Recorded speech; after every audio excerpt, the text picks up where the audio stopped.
করোনার থাবায় ২ বছর দেশের বিভিন্ন সেক্টরে যখন হতাশা চলছিল, তখনই বিভিন্ন পেশার মানুষ পথ খুঁজে পায় যুক্তরাজ্যে যাওয়ার। করোনার পর সে দেশে নাজুক অর্থনৈতিক পরিস্থিতি মোকাবেলায় ভিসা প্রাপ্তি সহজ করে দেয়। একইভাবে বিশ্ববিদ্যালয়গুলো অর্থনৈতিকভাবে সমৃদ্ধি লাভের লক্ষ্যে বিভিন্ন দেশ থেকে শিক্ষার্থী নেওয়া শুরু করে। সেই সুযোগে শিক্ষার্থী সহ শত শত মানুষ পাড়ি জমান সে দেশে। তবে সেখানে গিয়ে বাংলাদেশিরা ভয়াবহ সংকটে পড়েন।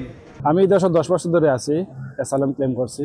কখনো জানি না কিতা হইব না হইব লাইফে। উন্নত জীবন আশায় আইছি বাচ্চা কাচ্চা লইয়া, বাট এখন যে পর্যায়ে আইয়া খার হইছে আদৌ কতটুকু স্বপ্ন পূরণ হইব বোঝা যান না। 100-এর উপরে কিউ লাইনের মধ্যে দাঁড়ায় থাকে আপনার রিলিফের খাবার নেওয়ার জন্য, বুঝছেন? কে কারা? আমার দেশের মানুষ। বিভিন্ন ভিসায় সেখানে যাওয়া বাংলাদেশিদের একটি বড় অংশ দ্রুত নাগরিকত্ব পাওয়ার আশায় রাজনৈতিক আশ্রয়ের আবেদন করেন। রিং অ্যাডভান্সড, যার ব্রাইট লক টেকনোলজি সাধারণ পাউডারের তুলনায় দেয় দ্বিগুণ উজ্জ্বলতা। একটা বড় অংশ কিন্তু পলিটিক্যাল অ্যাসাইলামের জন্য তারা আবেদন করেছে, যতটুকু আমরা জানতে পেরেছি। এবং গত বছর বিশেষ করে যে কেয়ার ভিসা এবং এই ওয়ার্ক পারমিটে বেশ কিছু সংখ্যক আমাদের সিলেটি ইংল্যান্ডে পাড়ি জমিয়েছে।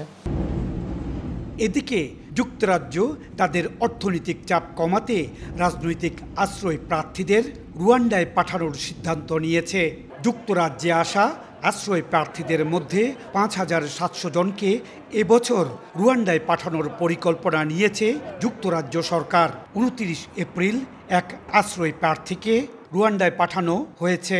এই অবস্থায় যারা উন্নতর জীবনযাপনের আশায় যুক্তরাজ্যে গিয়েছেন বা যাচ্ছেন, তাদের আশা গুড়ে বালি। একটা থার্ড ওয়ার্ল্ড কান্ট্রি থেকে গিয়ে যদি ওনাকে আরেকটা থার্ড ওয়ার্ল্ড কান্ট্রিতে যেতে হয়, তাহলে তো সেটা একটা চিন্তার ব্যাপার।